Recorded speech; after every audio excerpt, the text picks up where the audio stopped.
안녕하십니까. 반갑습니다. 추석 연휴가 다가와서 다들 마음이 이미 고향에 많이 가 있지 않나 싶은데요. 이 말씀이 또 우리 신앙의 여정에 새로운 방향이 되는 그런 말씀을 드리겠습니다. 오늘 함께 나눌 말씀은 믿음 시리즈 7번째 말씀이 되겠습니다. 하나님의 미쁘심을 믿는 믿음, 이런 제목으로 말씀드리겠습니다. 잠깐 기도하죠. 사랑하는 아버지 하나님, 우리 주님의 크신 은혜로 우리를 이 자리에 모아주시고 하나님 앞에 예배하며 경배하며 찬양하는 놀라운 예배의 은혜를 주셔서 감사합니다. 아버지 하나님, 우리에게 믿음의 삶을 살 수 있도록 불러주시고 믿음의 여정 중에 하나하나 어떤 믿음으로 주 앞에 반응하며 나아가야 하는지 배우게 하심을 감사합니다. 오늘 사라의 믿음을 통해서 오늘 우리가 어떤 믿음으로 주 앞에 드려져야 하는지 다시금 주님의 미쁘심을 발견하고 사라처럼 믿음으로 반응하는 복된 시간 되기를 소망합니다. 주 성령께서 친히 역사하셔서 한 분 한 분 심령에 말씀해 주시옵소서. 예수 그리스도 이름으로 기도했습니다. 아멘. 우리는 인간의 가능성이 끝나는 곳에서 절망할 수밖에 없습니다. 더 이상 아무것도 시도할 수 없는 죽음의 현장에 가게 되면 이제 가능성은 모두 끝났구나, 가능성 제로를 선포하게 됩니다.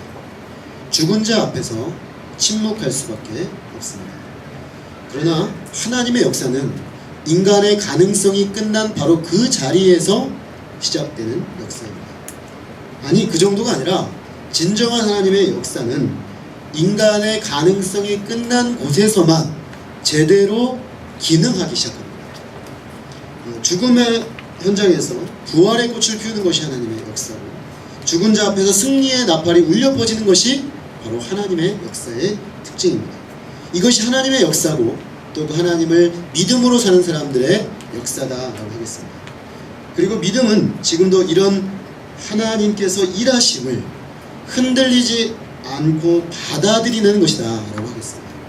즉 하나님의 미쁘심, 하나님의 진실성, 하나님의 신실하심을 받아들이는 것이 믿음입니다. 우리는 오늘 이런 믿음의 증인을 보려고 합니다. 오늘 우리가 보려고 하는 믿음의 증인은 믿음의 조상이라고 하는 아브라함의 아내 사라의 믿음입니다. 사라는 히브리서 11장에 믿음의 증인들이 계속 등장을 하는데 그 중에 처음 등장하는 여성 믿음의 사람입니다. 어쩌면 우리가 믿음의 계보를 이렇게 따라가다 보면은 늘 나오죠. 아브라함과 이삭과 야곱, 그죠? 이 라인을 늘 보게 됩니다. 그러다 보면은 아브라함의 아내 사라에 대해서 별로 주목을 하지 못할 수가 있습니다. 그러나 만일 사라가 없었다고 한다면 아브라함은 하나님의 약속이 성취되는 것을 볼 수 없었을 것입니다. 하나님의 약속은 하나님의 사람 아브라함과 사라 사이에 태어나는 그 아기를 통해서 성취되는 약속이었기 때문에 그렇습니다. 아브라함과 사라의 믿음의 여정은 필연적으로 그 약속하신 아기를 낳는 것과 깊은 연관성이 있었습니다. 아브라함과 사라는 믿음의 여정을 출발할 때 각각 75세와 65세였는데 두 사람에게는 아기가 없었다고 되어 있습니다. 그런데 하나님께서는 아브라함에게 말씀하시기를 내가 너로 큰 민족을 이루고 너를 복을 주어서 내 이름을 창대케 하겠다, 너는 복이 되게 할 것이다, 이렇게 약속을 해주셨습니다. 거기에는 분명 아브라함과 사라 두 사람 사이에 이 가정에 아기 하나를 주시겠다는 약속이 내포되어 있었습니다. 아브라함뿐만 아니라 사라도 이 동일한 약속을 유업으로 받고 함께 믿음의 삶을 출발했던 것입니다. 부부는 한 몸이라고 흔히 말합니다. 한 몸이라는 말은 남편이 아내의 동의 없이 그저 내가 간다 그래서 갈 수 있는 게 아닙니다. 부부는 함께 움직이는 거죠. 한 몸을 찢으면 이게 찢어지지도 않거니와 찢는 순간 모든 게 끝나버리는 거죠. 그런데 아브라함이 여행한 경로를 한번 생각해 보십시오. 500km가 넘는 그 먼 거리를 여행했고 실제로 가서 약속의 땅에서 그의 삶의 형식은 텐트 치면서 계속 옮겨다니는 삶이었습니다. 자, 이런 삶을 아브라함이 결단하고 하나님의 부르심을 받고 나갔는데 아내가 적극적으로 이 삶에 동의하지 않았다고 한다면 아브라함이 애초에 믿음의 삶을 출발하지도 못했을 것입니다. 결국 그런 점에서 사라는 소극적이고 아주 수동적 협조자였다, 이렇게 볼 수 없다는 거죠. 아브라함이 가니까 마지 못해서 그냥 옆에 끌려가는 사람이 아니라 사실은 적극적이고 매우 주도적으로 하나님의 그 믿음의 부르심에 반응하여 움직여 나간 사람이었다, 이렇게 말할 수가 있습니다. 10년이 지난 후에 그 아브라함과 사라가 믿음의 삶을 살고 10년이 지난 이후에 한 사건이 일어나죠. 근데 애를 계속 못 낳으니까 이 사라가 남편에게 뭐라고 얘기를 하냐면 우리 지방에 몸종을 통해서 남편이 애를 낳으면 그 아이는 남편과 그 아내 사이에 태어난 아이로 합법적으로 받아들일 법이 있다. 그러니까 우리의 몸종 하가를 통해 아이를 낳아서 이 아이를 이어가자. 이 아이를 우리의 집에 대를 잇게 하자. 이런 제안을 해요. 그 제안이 아브라함에게 나오지 않았다는 점을 우리가 주목할 필요가 있습니다. 아이 낳는 문제가 더 절박했던 사람은 사라였어요. 왜냐하면 오늘날은 사실은 여성의 사회적 지위가 많이 달라지고 사회적 위치가 달라지다 보니까 아이 낳는 문제가 그렇게 절대적인 문제가 아닌 것 같아요. 그런데 이 시대는 여성이 결혼을 했는데 아기를 낳지 못하게 되면 그 여성의 절대적 위치가, 그 위치 자체가 흔들리는 거죠. 그러니까 지금 사라는 이 아이를 낳아서 남편의 대를 잇게 해줘야만 자기가 이 결혼을 이룬 어떤 그 당사자로서의 의무 내지는 자기의 권리를 다하고 또 취할 수가 있게 되는 거죠. 자, 그런 점에서 아브라함과 사라 사이의 이 두 사람의 관계는 한쪽은 주도와 한쪽은 그냥 따라가는 관계가 아니라 굉장히 수평적으로 같이 이 약속을 따라서 움직여가는 그런 상황이었다는 것입니다. 결국 아기 문제가 더 심각한 사람은 사라였다는 거죠. 우리는 분명한 것은 아브라함의 아내 사라의 존재, 또 아브라함의 아내 사라의 믿음이 없이는 사실 아브라함이라는 사람은 나올 수가 없어요. 믿음의 조상 아브라함은 사라의 믿음, 사라의 존재 없이는 존재하지 않는 것입니다. 첫사람 아담과 하와를 한번 생각해 보십시오. 첫사람 아담과 하와를 보면 범죄하게 되는데 하나님이 만드신 첫 가정이죠. 그런데 범죄하게 되는 과정을 보면 하와에게 사단이 먼저 접근했어요. 창세기를 가만히 읽어보면 이유가 보입니다. 하나님과의 관계에서 1차적으로 말씀을 받은 사람이 아담이었어요. 하와는 아담을 통해 말씀을 받았어요. 그러니까 뭐든지 그렇죠. 직접 당사자에서 한 단계 건너가면 그 말씀의 절대성이 약화되는 것이죠. 사단은 바로 그 틈을 노린 것입니다. 조금 더 약한 곳을 뚫고 들어간 거예요. 그러니까 여자가 뱀과 대화하고 이렇게 하다 보니까 결국에는 말려들었고 결국 범죄를 하게 됩니다. 그런데 그 성경을 3장을 잘 보면 흥미로운 점이 아담의 그 타락 과정을 자세하게 묘사를 안 해요. 어떻게 묘사했냐면 하와가 아담에게 주었더니 먹었더라. 무슨 얘기입니까? 한 몸. 그러니까 부인이 넘어가니까 그냥 같이 넘어가요. 그러니까 여성의 존재, 아내의 존재, 그 존재감이 이렇게 크다는 거죠. 자, 이렇게 타락하여 인류의 그 모든 인류가 범죄 가운데로 들어왔는데 하나님이 이 범죄한 인류를 구원하는 첫 가정으로, 첫 범죄의 가정에서 첫 회복의 가정이죠. 아담과 하와는 첫 범죄 가정이라면 이 아브라함과 사라는 첫 회복의 가정인데 이 첫 회복의 가정에 사라의 역할이 얼마나 중요했을까 하는 것은 명약관한 거죠. 자, 우리가 이 점에서 보면 여성의 믿음, 아내의 믿음은 가정을 믿음으로 세우는 데서 중요한 요소다라는 것을 분명하게 발견합니다. 하나님께서 우리 가운데 많은 자매님을 보내주시고 있습니다. 저는 참 격세지감이라고 생각이 드는데 3, 4년 전에 우리가 자매님들이 워낙에 없었어요. 보통 그 교회 공동체는 형제가 적고 자매가 많거든요. 근데 우리는 형제가 많고 자매가 별로 없었어요. 그래서 하나님 자매님들을 보내주십시오. 자매 제자 후보들을 많이 보내주십시오. 하나님이 기도를 기뻐하셨나 봐요. 막 쏟아부어. 그래서 어느샌가 자매들이 훨씬 많아요 지금. 한번 주위를 둘러보세요. 형체는 잘하고. 이렇지 않았는데 몇 년 전만 해도. 그래서 저는 다시 기도하기 시작했습니다. 하나님 형제를 다시 보내어 주십시오. 근데 자매님들을 많이 보내주셔서 너무 감사해요. 너무 감사합니다. 우리 자매님들이 많이 보내주신 자매님들이 사라와 같은 적극적 믿음의 사람들로 세워질 수 있기를 기도합니다. 또한 우리 형제들은 자신의 믿음을 위해서 기도하실 뿐만 아니라 사라와 같은 믿음의 여인들을 아내로 얻을 수 있도록 오늘부로 기도하실 수 있기를 주님의 이름으로 축원합니다. 자, 그런데 사실 사라의 믿음에는 커다란 시련이 있었습니다. 믿음의 삶을 출발했지만 장장 24년 동안 아브라함과 사라 사이에는 아기가 생기지 않았습니다. 그들은 이미 11년이 지났을 무렵에 몸종 하가를 통해서 이스마엘이라는 아들을 얻었습니다.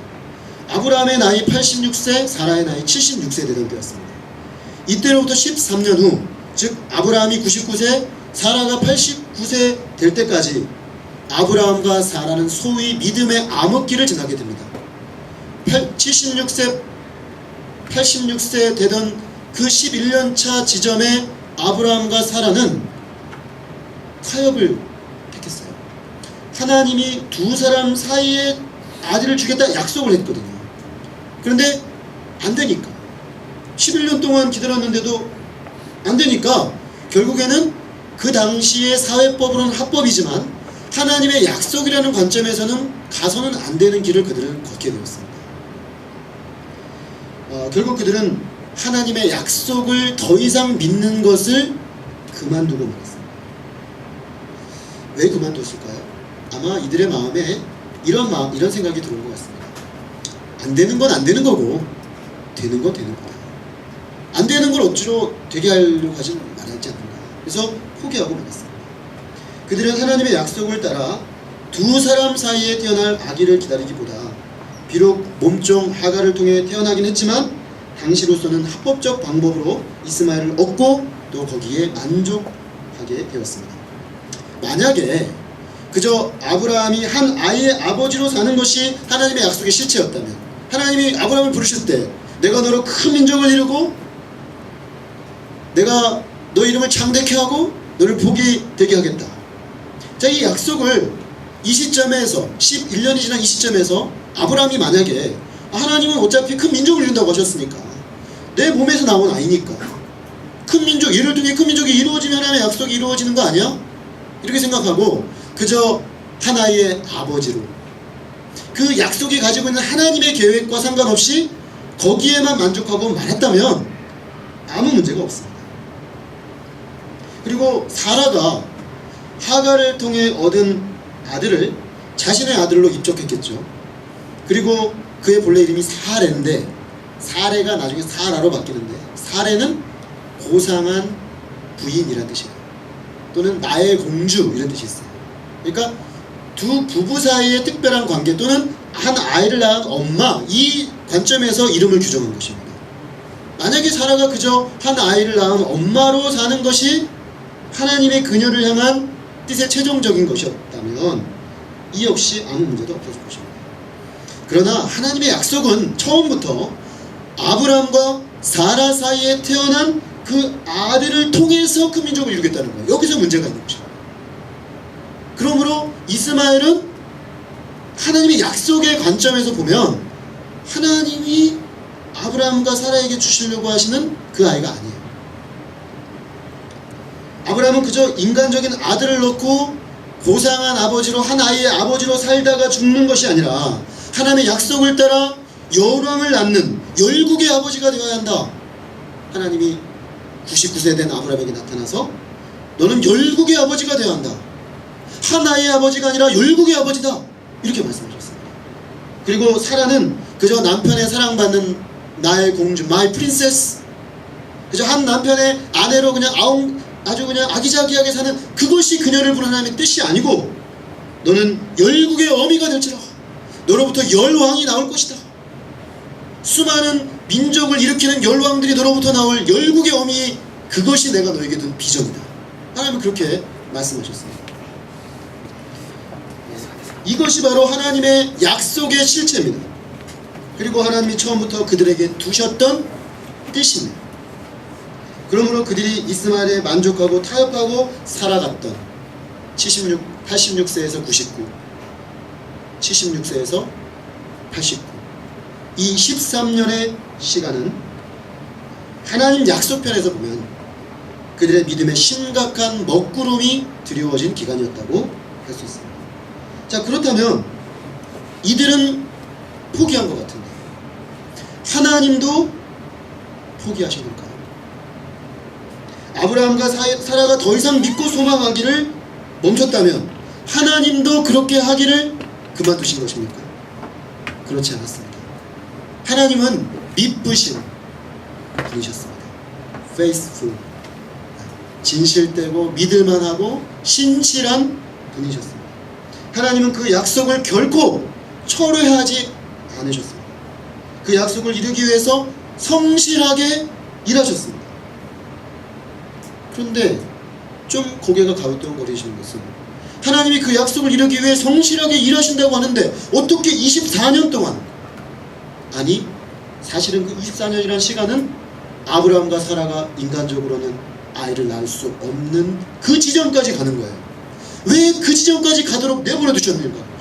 하나님이 일하신다고 하는데, 하나님이 페이스풀하다고 하시는데, 신실하다고 하시는데 어떻게 거기까지 가도록 내버려 두신가? 이런 질문이 생기는 것입니다. 사실 하나님은 하나님의 약속이에요. 하나님의 일이에요. 그러니까 하나님의 때, 하나님의 방법으로 되도록 기다리셨습니다. 그리고 아브라함이 99세, 사라가 89세 되던 해에 그를 찾아오셨습니다. 성경에 보면 13년은 딜리트 돼 있어요. 그리고 뻥 뛰어넘어서 갑자기 13년 뒤에 하나님이 아브라함을 찾아오는 장면이 창세기 17장 1절에 등장합니다. 하나님은 그들을 찾아오셔서 말씀하십니다. 나는 전능한 하나님이라 너는 내 앞에 행하여 완전하라. 사실 이때 사라는 여자로서 더 이상 아이를 낳을 수 없는 상태였습니다. 그러니까 의학적으로, 생물학적으로 아이를 낳을 수 없는 것으로 최종 판정이 끝난 상태였다는 것입니다. 오늘 히브리서는 그것을 이렇게 말했습니다. 사라가 나이 많아 단산했다. 그러니까 이제 사라는 여성으로서 아이를 낳을 수 있는 상황이 아닌 것이죠. 인간적으로는 더 이상 아이를 낳을 수 없는, 소망이 없는 그런 상태였습니다. 사라는 이제 인간적인 어떤 가능성, 인간적인 어떤 방법으로는 하나님의 약속을 성취할 수 없는 상태가 되었습니다. 근데 하나님은 그때까지 기다리셨습니다. 그리고 때가 되자 그들에게 오셔서 말씀하셨습니다. 근데 하나님 말씀의 첫 마디가 뭐냐면 엘샤다이였어요. 엘샤다이. 뭐냐면 나는 전능한 하나님이다. 이 엘샤다이 하나님은 무에서 유로 천지 만물을 창조하신 하나님입니다. 아무것도 없던 것에서 그분이 말씀 한마디로 빛이 생겼습니다. 말씀 한마디로 천지 만물이 생겼습니다. 이 하나님을 아브라함은 24년 전에 믿었던 것이죠. 이 하나님을 믿고 24년 전 아브라함과 사라를 부르실 때 그들은 이 전능하신 하나님께 반응했습니다. 자, 24년이 지난 지금 아브라함과 사라가 더 이상 아이를 낳을 수 없게 된 이 상황에서도 하나님은 여전히 전능하십니다. 상황은 변했습니다. 아니, 상황은 더 악화됐습니다.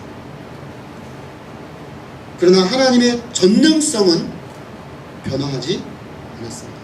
또 하나님께서 두 사람을 향해 하신 약속도 취소되지 않았습니다.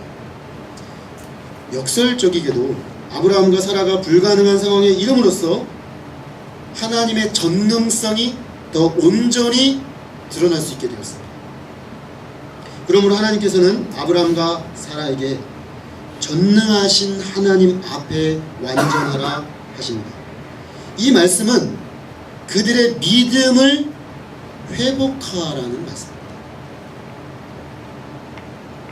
하나님의 믿으심을 믿는 믿음으로 불신에서 돌아서라는 것입니다. 창세기 18장은 사라가 하나님이 두 천사와 함께 아브라함의 집에 방문하신 장면이 나옵니다. 그때 하나님이 또 말씀하세요. 17장에 말씀하시고 18장에 또 말씀하시는데 내년 이맘때 내 아내 사라에게 아기가 있을 것이다. 그 이야기를 뒤에서 음식 준비하던 사라가 들었어요. 사라가 어떻게 반응했냐면 웃었어요. 나는 아이를 낳을 수 없는데 어떻게 내가 내년에 아이를 낳는단 말이야. 웃고 말았습니다. 불가능한 일이었기 때문에. 아브라함 자신도 처음에 이 말을 들을 때 17장 18절에 보면은 웃어요. 그래서 뭐라 그러냐면 하나님 마음은 알겠는데요, 이스마엘이나 하나님 앞에 살게 해주세요. 저는 더 이상 소망 없습니다. 그냥 이거면 됐지 뭘 더 지금에 와서 뭘 또 그런 얘기를 하십니까? 이런 이야기를 하고 있었어요. 근데 하나님은 아브라함에게도 사라에게도 아니 반드시 그렇게 될 것이다. 반드시 1년 뒤에 내가 너에게 약속한 그 아들이 생길 거다 말씀하셨어요. 그리고 이제 너희는 하나님의 이 말씀 앞에 순종함으로 반응하도록 말씀하셨습니다. 아브라함과 사라가 어떻게 했습니까? 놀라운 일이 벌어졌습니다. 13년 동안 더 이상 믿기를 그만두었던 아브라함과 사라가 회개하고 하나님의 약속을 붙잡고 믿었습니다. 그리고 그 분명한 증표로 그들은 자신의 몸에 할례를 행함으로 하나님의 약속을 받아들인 것을 몸에 새겼습니다. 그들은 이전의 불신을 잘라내고 이제 믿음으로 하나님 앞에 반응했습니다. 오늘 히브리서는 그 믿음을 이렇게 묘사하고 있습니다. 믿음으로 사라 자신도 나이가 많아 단산하였으나 잉태할 수 있는 힘을 얻었으니 이는 약속하신 이를 믿으신 줄 알았습니다. 사라의 상황은 소망이 없는 상황입니다. 사라도 알고 아브라함도 알고 하나님도 아십니다. 그러나 신실하신 하나님, 믿으신 하나님, 약속하시면 결코 변개하지 않으시는 전능하신 하나님께서 그녀에게 잉태할 수 있는 힘을 주셨습니다. 사라는 불신의 자리를 청산하고 일어나 불가능 가운데 가능케 하시는 하나님을 믿었습니다. 이 믿음으로 인해 그녀는 잉태할 수 있는 힘을 얻었다. 오늘 본문은 말하고 있습니다. 사라가 어떻게 믿을 수 있었습니까? 오늘 본문은 하나님의 믿으심 때문이었습니다. 내 상황은 믿을 만한 것이 아니었어요. 내 형편은 믿을 만한 것이 아니었어요. 오히려 상황과 형편과 조건은 이것은 이루어질 수 없다고 말하고 있었어요. 그러나 그는 하나님이 믿으시다는 것을 받아들였어요. 하나님이 어떤 분인지를 생각했어요. 그리고 그 하나님의 믿으심을 붙잡고 믿음으로 반응했습니다. 이 하나님의 믿으심을 받아들였을 때 죽은 자와 같은 한 사람 곧 사라로 인해서 아브라함으로 인해서 하늘의 허다한 별과 해변의 무서운 모래 같은 많은 손이 생육하게 되었다고 했습니다. 아브라함의 하나님의 그 믿으심을 믿는 그 믿음은 이처럼 죽은 자와 같은 한 사람을 통해 셀 수 없는 믿음의 사람을 낳게 하는 역사를 가져옵니다. 하나님께서 아브라함과 사라에게 요구하셨던 믿음은 사실 처음부터 인간의 힘으로 나는 아이가 아니라 하나님의 약속과 말씀의 능력으로 나는 아이를 요구하는 그 자녀가 태어날 것을 믿는 믿음이었습니다. 자, 그렇기 때문에 그들은 자신들의 인간적 가능성에서 죽어야 했습니다. 인간의 가능성 가운데 만약에 아들이 태어났다면 우리는 이렇게 생각합니다. 결혼을 하면 아기가 그냥 태어나는 거지. 자연적 과정으로 태어나는 거지. 이렇게 생각을 합니다. 근데 만약에 아브라함과 사라가 약속을 받고 자기들이 육체적으로 그게 가능할 때 아이가 태어났다면 이게 하나님이 꼭 약속에서 태어난 건지 아니면 그냥 자기들이 통상적으로 부부들이 결혼해서 자연적 과정으로 애가 태어난 건지 명확하지가 않죠. 자, 그런데 이 아이가 10년이 지나고 20년이 지나고 24년이 지나고 마침내 더 이상 아이를 낳을 수 없는 그 상황이 되었을 때 태어났기 때문에 이 아이는 인간의 가능성이 끝난 가운데 하나님의 능력으로 태어난 아이. 이삭은 하나님의 능력으로 하나님의 자녀가 태어난다는 것을 보여주는 하나님의 표징이에요. 사실 이 이삭이라는 아이는 이 아브라함과 사라 부부의 아이 낳는 문제를 모든 부부들에게 똑같이 적용하면 안 됩니다. 모든 아이를 낳을 수 없는 부부들이 똑같이 아브라함과 사라처럼 기다리면 온다. 달라요. 왜냐? 아브라함과 사라의 약속은 온 인류를 구원할 메시아를 낳게 하는 아이에 대한 약속이에요. 근데 이 가정이 왜 그러면 낳을 수 없는 단계까지 가게 하시는가? 하나님의 메시아는 인간적인 방법으로 태어나지 않는다는 걸 보여주기 위해서 아브라함과 사라를 택하신 것입니다. 그러므로 이들의 불임은 그냥 어떤 통상적인 부부들의 문제가 아니라 구속 역사에서 특별히 관계된 문제였어요. 결국 이삭은 어떤 아이입니까? 인간적으로 태어난 아이가 아니에요. 하나님의 능력으로 태어난 아이입니다. 예수 그리스도는 아이를 낳을 수 없는 동정녀 마리아에게 성령의 권능으로 잉태되어 태어나십니다. 그러므로 이 이삭은 메시아 예수 그리스도가 올 것을 보여주는 아이예요. 그리고 이제 예수님을 믿음으로 태어나는 영적인 탄생이 어떠한가를 보여주는 것입니다. 자, 영적인 탄생은 믿음의 사람은 인간의 힘과 능력으로 태어나지 않습니다. 오직 하나님의 능력으로 태어납니다. 요한복음 1장 12, 13절에서 이렇게 말합니다.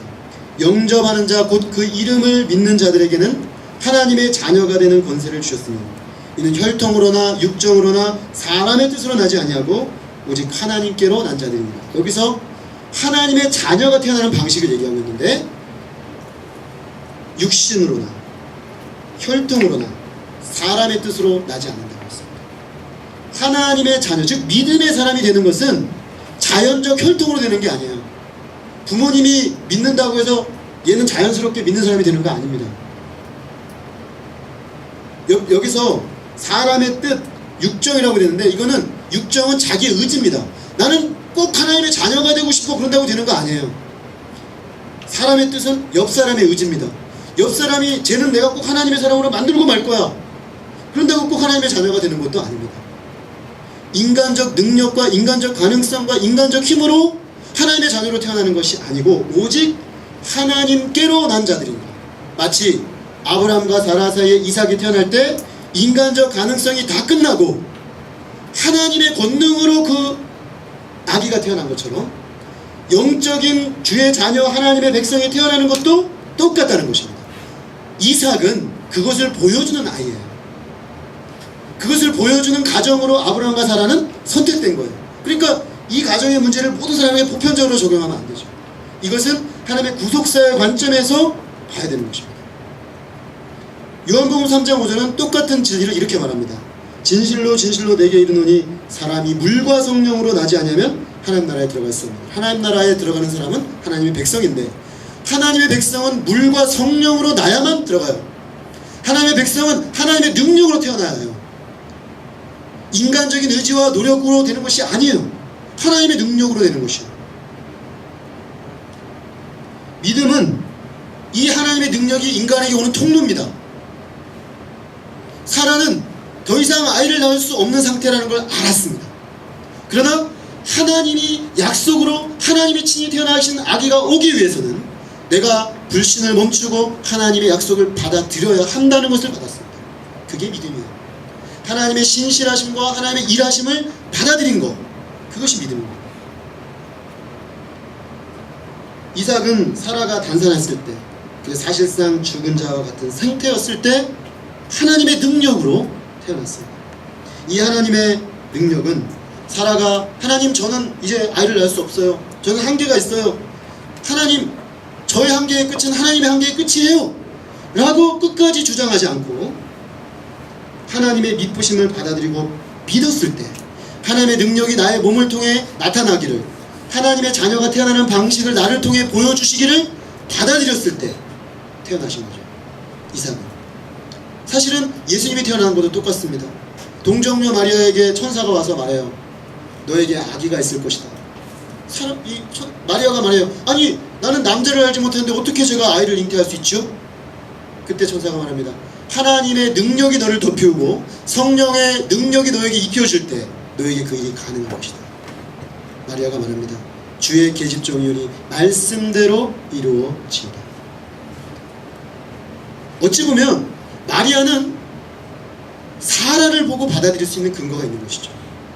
하나님의 자녀가 태어나는 방식, 이삭이 태어나는 방식, 이게 이스마엘과 다른 것이죠. 하나님의 약속으로, 하나님의 권능으로 태어나는 그 자녀만이 하나님의 진정한 자녀라는 것입니다. 마찬가지입니다. 하나님의 자녀가 돼서 하나님 나라에 들어가는 일은 오직 물과 성령으로, 즉 하나님의 능력으로 들어갑니다. 성령으로 거듭난 자만이 하나님의 백성이 됩니다. 영적으로 거듭나는 것은 하나님의 능력이에요. 능력. 사람이 하나님과 아무 상관없이 살던 사람이 하나님과 관계 있는 삶으로 옮겨가는 것, 하나님의 능력이에요. 하나님이 그 사람에게 역사하셔야만 가능해요. 그런데 사람들이 언제 이 하나님의 능력을 전적으로 의지합니까? 자신의 인간적인 가능성이 다 죽을 때입니다.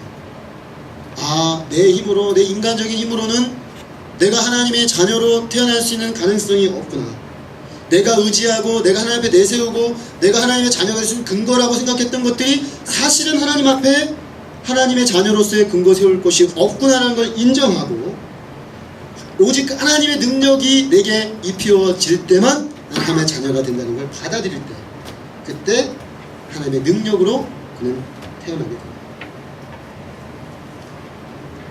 그런 점에서 사라의 믿음은 모든 영적으로 죽은 사람들이 생명을 얻는 원리입니다. 자, 영적 원리예요. 영적 원리. 사람들이 영적으로 태어나는 원리를 하나님은 지금 사라를 통해 보여주시는 것입니다. 모든 영적 생명을 낳지 못하고 단산하여 죽은 자와 같이 사는 사람들에게 소망의 원리를 보여줍니다. 그것은 무엇입니까? 하나님의 미쁘심을 받아들이는 것입니다. 안 믿어지세요? 안 믿어지지 않습니까? 안 믿어져요. 제가 지난주에 박진영 그 얘기 드렸잖아요. 박진영 씨. 안 믿어진대요. 머리로는 받아들여지는데 믿어지지가 않는데요. 정직한 고백입니다. 여러분, 믿어지는 게 하나님의 역사입니다. 근데 언제 믿어집니까? 근데 언제 믿어지냐면 인간의 가능성을 내려놓고 하나님이 사람을 거듭나 태어나게 하나님 백성이 되게 하시는 그 원리를 그대로 받을 때 믿어집니다. 박진영 씨는 아직 그걸 받아들일 마음은 없으신 거예요. 그분의 제가 작품을 한 주 동안 또 봤어요. 제가 관심이 있어서. 이분의 여정을 제가 주의 깊게 보고 있는데, 근데 아직 버티고 계신 거예요. 그래서 그분의 그 작품을 보면 자기의 방황을 약간 미화하고 작품화하고 있어요. 그런 사람은 아직 소망을 안 끊었어요. 사람에 대한 소망을.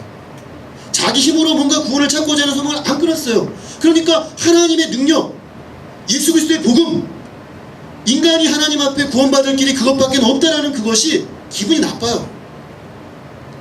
왜? 그것은 인간의 가능성을 완전히 내려놓으라고 말하니까.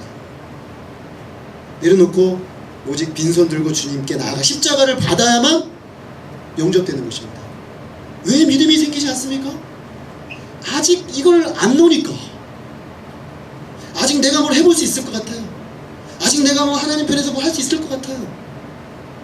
구원의 문제에 있어서 전적으로 하나님의 능력으로만 된다는 걸 받아들일 때 믿고 믿음으로 나아가는 것입니다. 결국 우리가 하나님의 세계에 들어가서 하나님의 능력의 부요함을 맛보고 하나님의 자녀로서의 부요함을 누리지 못하는 이유는 아직도 인간의 가능성을 가지고, 마치 아브라함과 사라가 완전히 사라가 더 이상 애를 낳을 수 없다는 사실을 받아들이기 전까지는 인간적 가능성을 포기하지 않지 않습니까? 그렇듯이 그 인간적 가능성을 끝까지 붙잡고 그것을 해결해 보려고 하는, 그럴 때 받아들이지 않는 것입니다. 인간의 방법, 인간의 가능성, 인간의 때가 다 죽은 그 자리에 우리는 온전히 하나님의 방법으로 하나님의 가능성을 받아들여서 하나님의 때에 일하시는 것을 받게 되는 것입니다. 그리고 그렇게 나의 가능성이 다 죽고 거기에는 어떤 소망도 없음을 인정하고 하나님께 나아갈 때, 하나님만이 구원임을 인정하고 나아갈 때, 바로 거기서부터 펼쳐지는 하나님의 진정한 역사가 내 인격과 내 삶에 나타나기 시작하는 거죠. 이런 하나님의 생명의 능력은 필연적으로 부활의 능력입니다. 그런데 부활의 능력을 맛보려면 반드시 죽어야 됩니다. 부활이라는 말 자체가 죽음 가운데 다시 살아나는 거예요. 자, 죽지 않은 사람이 어떻게 부활을 맛보겠습니까? 소생의 능력은 맛볼 수 있어요. 기절했어요, 잠깐. 기절했는데 깨워서 일어났어요. 이건 소생이에요, 소생. 이런 건 부활이라고 하지 않아요. 잠깐 죽은 거랑 비슷해졌다가 살아난 거죠. 그리스도의 복음을 믿는 기독교 신앙은 부활의 믿음입니다. 완전히 죽을 때 거기서 살리시는 하나님의 능력을 맛보는 것입니다.